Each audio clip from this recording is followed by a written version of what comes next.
reached Empress of Oracle, where we tune into all things the divine, and I'm so honored to have Geraldine Orozco here today. It's always been a dream of mine to interview her. I have kind of a bucket list of people I want to interview, so I'm just very honored that she's here today. And Geraldine, is there anything that you'd like to say before we get started? Hi, Caitlin. Thank you so much for having me on. It's an honor to be here, and love what you're doing in your work. And thank you for your light and for bringing light to the world. So thank you. I'm happy to be here. So I randomly came across you. You just popped up on my YouTube feed, and then I started doing your meditations, and then I was actually in Thailand where I saw one of your videos come up that was so interesting and different. It was one of your hypnosis sessions with Alba. I couldn't stop listening. And then you talked about like there was this waterfall, and it was so interesting because you described this waterfall that I have dreamt about.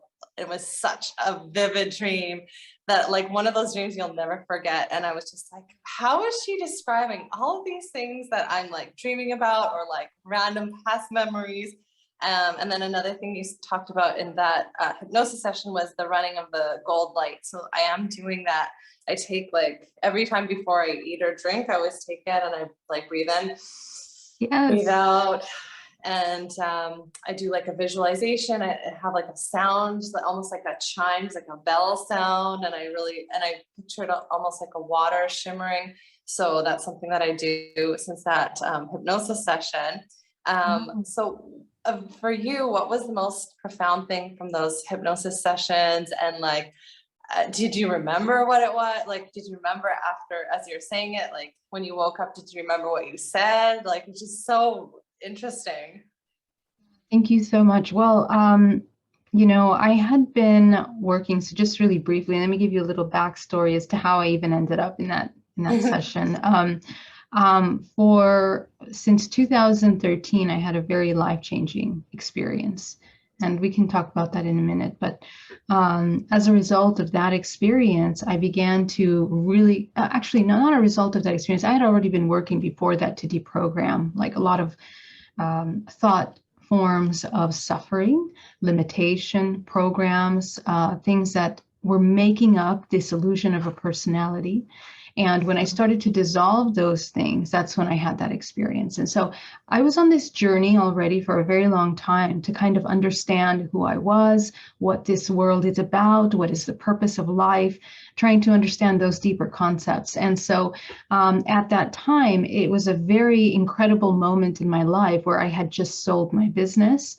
And the very next day after that first hypnosis, I quit my job, the job that I had a business previously, and I took a job just half in between, deciding what to do.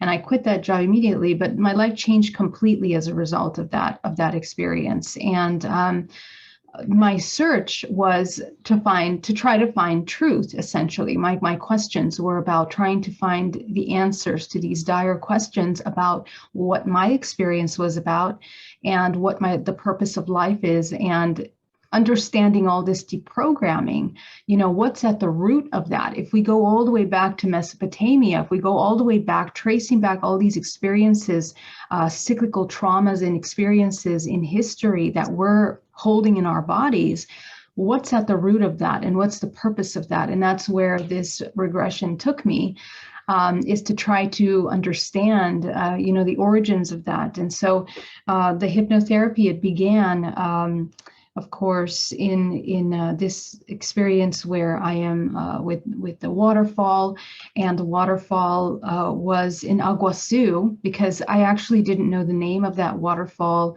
at that time. I didn't know about it, but it was such a vivid experience, and it was a past life, which I call simultaneous life, which I was experiencing something with members of my life.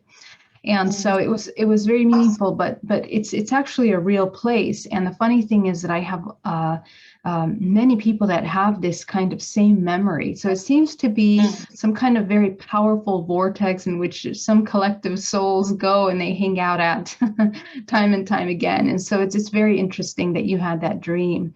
And I usually dreams that are realer than real life are usually those are astral travels. They're not really just, and all dreams are traveling on dimensional planes.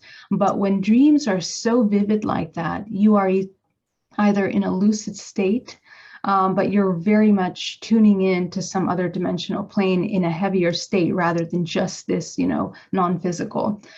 So it's really interesting, and I'd love to hear more about that.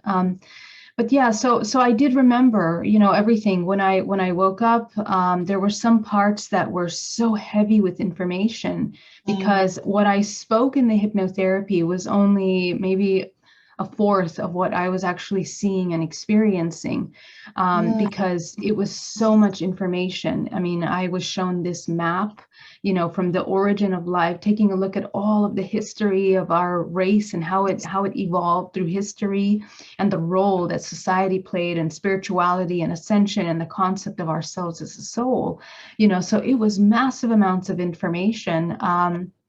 Things that I didn't know of before about our world, which were shocking.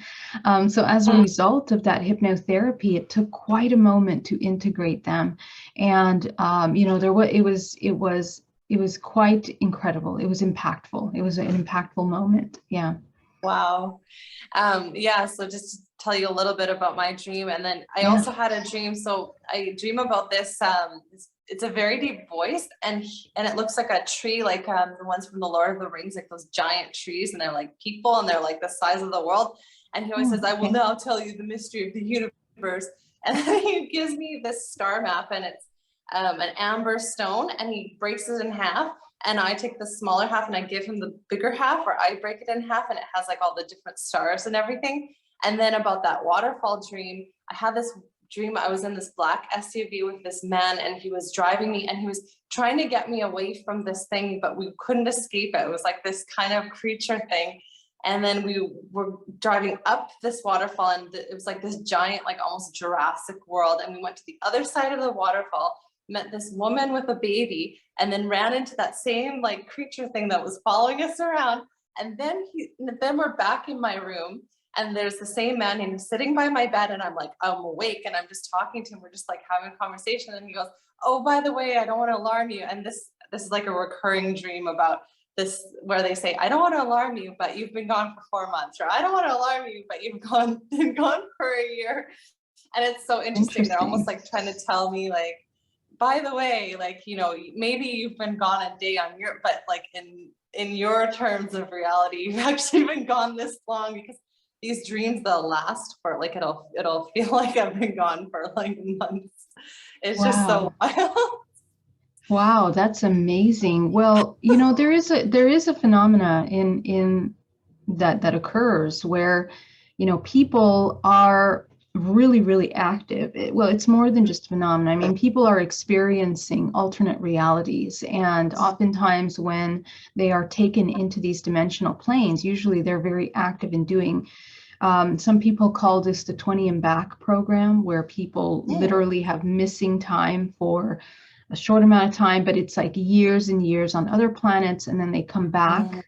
And then they continue their life, and then they have all these memories come back to them about a life on another planet and things like that. But that's actually, there are people that have experienced that. And there's also other parts of that in which, we are experiencing other dimensional planes at all times. So we are merging in with these other dimensions, especially in dream time. In dream time, because we're not very conscious in our awake time, we're also not conscious in dream time.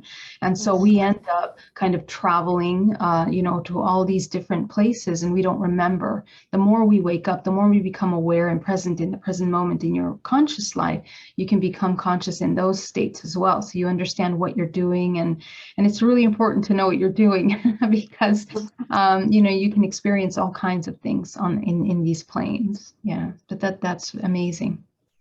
So I often have dreams that I'm like being taken up in a ship, and sometimes it's really positive, sometimes it's not as positive. But does that like do those dreams mean for sure that you've had some type of ET contact, or could you just like be having these random dreams?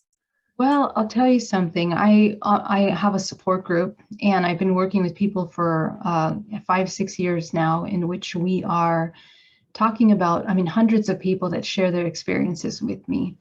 And the thing about contact is that these kinds of dreams where you are seeing ship, where you are seeing ET beings, you're having these experiences, they're usually quite detailed. And again, they feel Mhm. realer than real life, you know. And so those, and then the other side of that is the experience in itself is oftentimes it's very specific how the person experiences. They either become aware halfway through, or they become aware in the beginning, then they have a missing time of memory, and then they remember the end.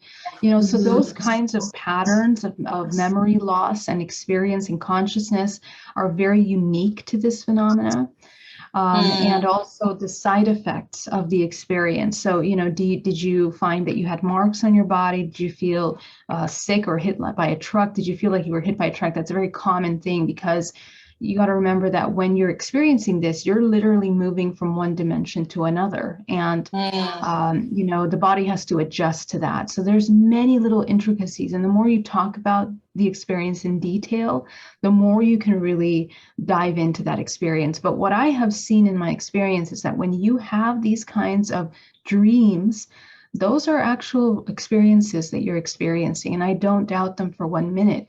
In fact, a lot of times there are reoccurring dreams, strange dreams that people have that are very abstract. But I think 90% of contactees have this kind of abstract dream, which means that it's a sensation that is causing some kind of hallucination in your mind, but something else is happening behind the scene. It's like a projection, because there's a lot of projection and a lot of let's say manipulation of your consciousness on these dimensional planes. What you're seeing, what you're experiencing is oftentimes changed and manipulated by your own subconscious belief system in order for you to be able to digest or to process what you're experiencing. So, in effect, you're seeing something that might seem familiar to you. A lot of times people have dreams of Jesus coming to them or some angelic being, and then later on it switches to this other experience where they're being experimented on, or they're in board a craft. So this sequence of events, even though it seems random, when you hear hundreds of stories of the same kind of experience, it really makes you wonder, okay, well, what are we experiencing here? There seems to be a process and an order to this kind of contact, which is very interesting. But I don't think that this is a rare occurrence. I actually believe that every single human is experiencing these things on other dimensional planes. They're experiencing in dream time, So yeah, definitely. Interesting. I think it could be a contact for you. And I'd love to talk more about that with you, some other Yeah. times. What else you experienced? Yeah. How does one become a part of your support group? Yeah, you can sign up at hybridmother.com. And I have all the dates listed up on that website. We usually have the support group at the beginning of the month, and at the second of the month, I usually hold a workshop. And the workshop is usually around dream recall, and I do a group hypnotherapy to assist you in recalling these experiences. We also do remote viewing training. We also do channeling training and light language training and speaking. Oh, Because these very are cool. yeah, these are usually people that have contact experience and remember it, are highly, highly intuitive, highly aware. They already have their, tools available to them. So it's really important to develop and practice them and continue to train, because that's actually the most important reason why you remember it. There's many factors. Your blood type will define how much you remember, and also, your life purpose and what you're doing here. Because a lot of souls that are quite old souls Yeah. will very much remember that experience, because they're already ready to merge and kind of travel and navigate that dimensional plane. So sometimes when you just neglect that part of you, sometimes you can become kind of ill, kind of sick in the body. It's important to process and to integrate the higher dimensions that you have availability, you have the ability to do. So. Interesting.